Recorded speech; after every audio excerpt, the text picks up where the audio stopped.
안녕하세요. 이 시간에는 에피쿠로스의 정원 그리고 대안적 삶이란 주제로 간단한 말씀을 좀 드리겠습니다.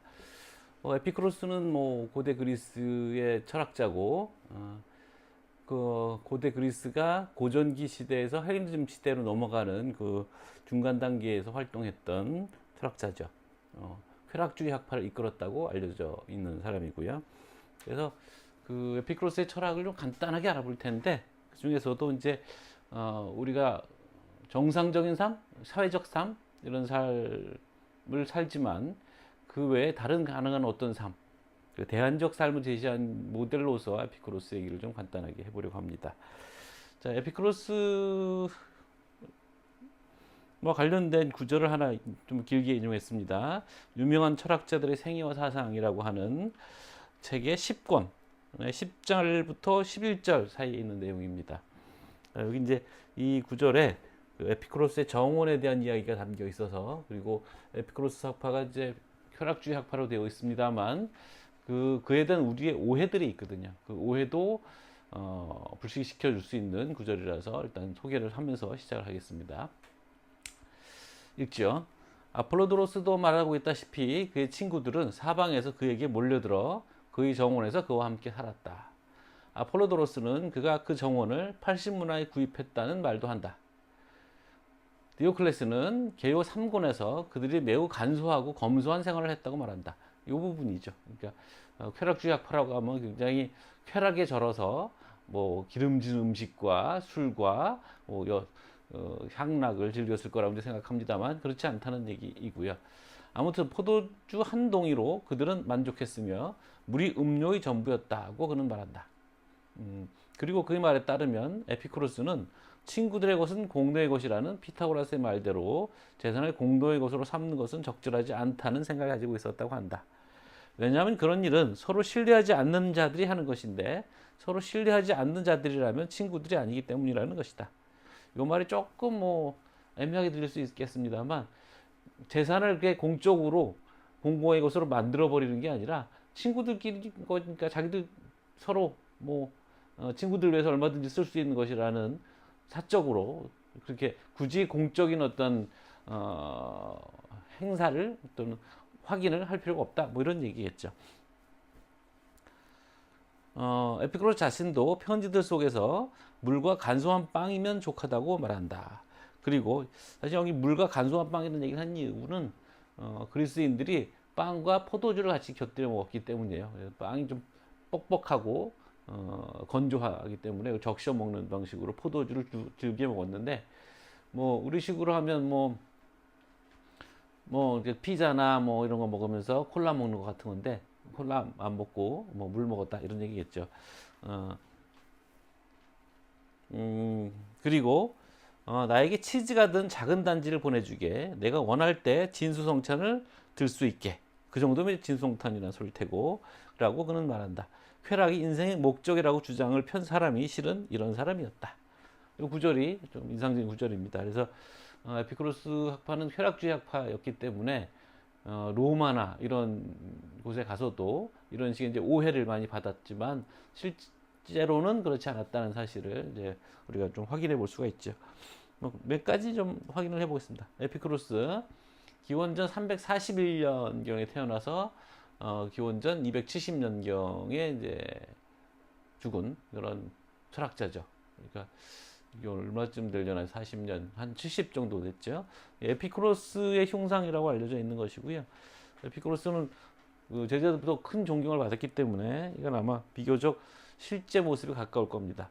근데 여기 이제 그려진 이게 이제 아테네 학당이라는 그림 속에서 에피쿠로스의 모습을 그린 건데 저 상과는 많이 다르죠. 저기는 마치 쾌락주의가 아니라 금욕주의의 성자 같은 모습이지만 여기 이제 그 라파엘의 그린 아테네 학당에서는 이렇게 이제 통통한 그리고 머리에 이제 이게 포도줄기죠. 그래서 디오니소스 신처럼 이렇게 이제 포도주를 상징하는 포도줄기를 갖고 있는 쓰고 있는 포도관이겠죠. 포도줄기 관을 쓰고 있는 모습으로 그려져 있어서 근대인들이 갖고 있던 이제 선입견 이런 것들을 이제 보여주는 거죠.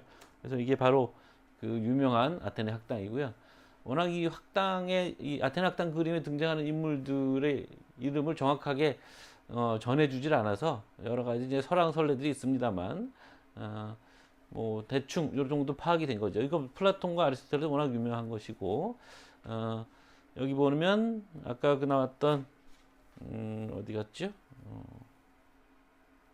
오히려 여기 에피쿠로스는 이제 여기 있네요. 에피쿠로스 여기 있죠.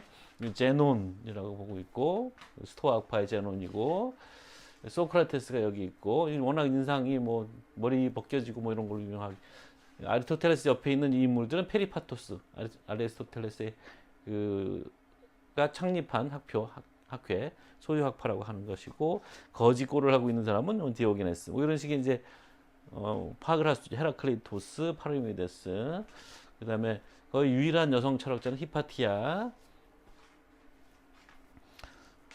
자, 그리고 아까 이제 대안적 삶이라는 부절을 담았습니다만, 이 대안적 삶은 이 에피쿠로스의 생각이 그 시대에만 머문 게 아니고 오늘날까지 영향을 주고 있습니다. 그래서 여기 보시면 이 미국 히피들인데 이 미국 히피들이 묘하게 이제 스토아 학파와 그다음에 에피쿠로스 학파의 영향을 받아서 우리가 말하는 정상적인 삶, 사회에서 취직하고 아이들 기르고 뭐 도시 생활하고 뭐 이런 것들에서 벗어나서 자연 속에서 자유롭게 사는 삶, 그 히피의 삶에 영향을 주었다라는 거고요.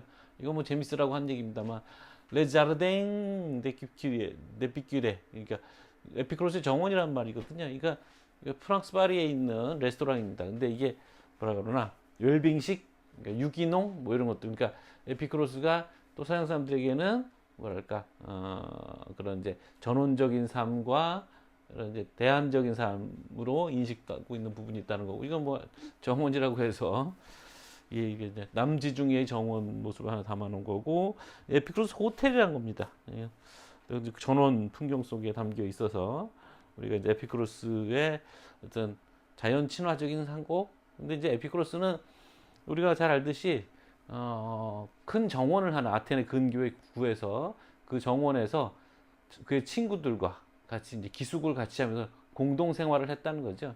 그래서 에피쿠로스는 사회생활을 하거나 뭐 명예를 탐하거나 직위를 탐하거나 돈을 탐하는 삶이 우리를 불행하게 만든다고 생각했고 그것들이 우리에게 고통을 가져다 주기 때문에 우리에게는 인생에서 쾌락이 최고의 목적인데 그 쾌락을 방해하는 이런 활동들을 하지 말 것을 얘기하고 그러면서 소수의 친구들과 모여 사는 삶 그런 공동체의 삶을 할 것을 권장했던 거죠. 그래서 이제 에피쿠로스의 정원이라는 것이 근데 그래서 에피쿠로스 정원은 그 당시에도 아주 파격적으로 뭐 노예라든가 아니면 창녀라든가 이런 사람도 같이 살고 있었어요. 그래서 공동체 정신을 그대로 간직하고 있었던 것이 에피쿠로스의 정원이었습니다. 그래서 우리도 뭐 도시 생활에 지치고 자본주의에 뭐 발달한 현대 문명에 지친 사람들이 스틸 라이프 조용한 삶을 찾아다니잖아요.